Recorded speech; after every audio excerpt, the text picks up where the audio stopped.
Well, hi there, and welcome back to the Wrestler's Garden, and especially hi to my grandpa, who is the reason I started making these videos, but of course anybody else is welcome to watch.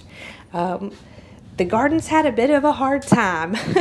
We've had a lot of rain and heat, and some of the corn got knocked down, which did ended up standing back up.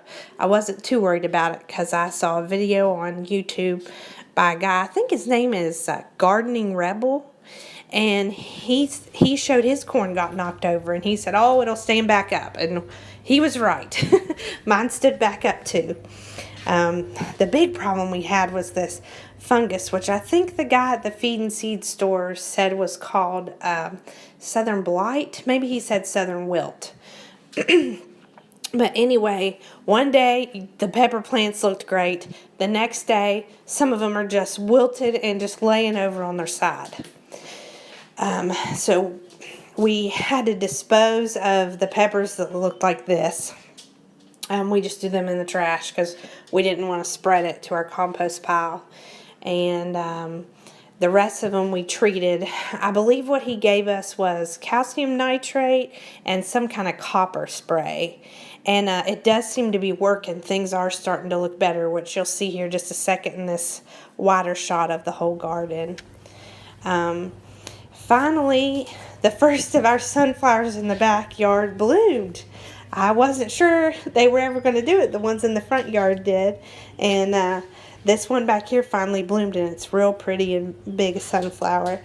And this is just Dustin trying to give you a size comparison there, I believe, with the football.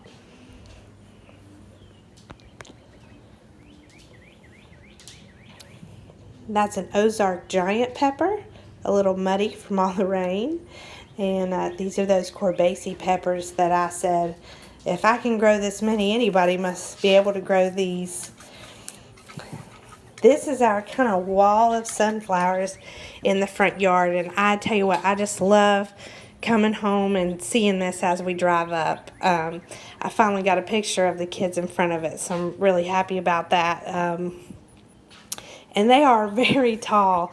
A couple of those evening sunflowers are, up to and maybe a little bit past our second floor window there, past the bottom of the window. So I think it's about 11 feet my husband measured.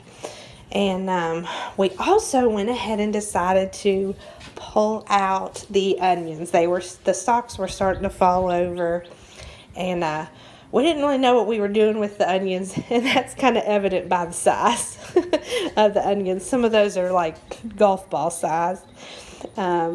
And also we pulled more cabbage. We've been pulling lots of cabbage. And here they are just sitting in the sun trying to dry some of that dirt off of them. I'm not sure that any of them can be used for much or not, but if nothing else, I guess they can go in the compost pile. These are my pansies I'm trying to grow for Halloween. My tomato cloned suckers are looking much perkier, and I think they might be ready to go ahead and start making their way back towards some real sun. I think they might be ready for that. My tomatoes in the garden have had very mixed results. Some are large and have lots of fruit on them, and then others, like these, are real puny and have never grown. It could be due to the sunflowers I planted so close to and kind of shade them out. One tomato that has done great is this Matt's Wild Cherry. It's just trying to grow out in all directions. I keep tying branches up, trying to keep it from taking over the whole yard. And I tell you what, like I said with those Corbaceae peppers, if you can't grow anything, try those Corbaceaes. If you can't grow a tomato, like me, I would say try growing these Matt's Wild Cherry, because these are just covered in little fruit and they're still blooming. Well, here is a wide shot of the whole garden in the backyard. I tell you what, I just like to sit out there and look at what we've created back here. It's been really fun to do this as a family together, and it's been good for us health-wise too. I've actually lost 10 or 12 pounds since we started getting into this little hobby, so getting out there and getting the exercise has been good for us too. I really appreciate you all watching. And Grandpa, I hope you're feeling good. And anybody else that's watching, of course, too. I hope everyone has a good week. I'll probably just end this with a picture of Dustin and I at the Putnam County Fair.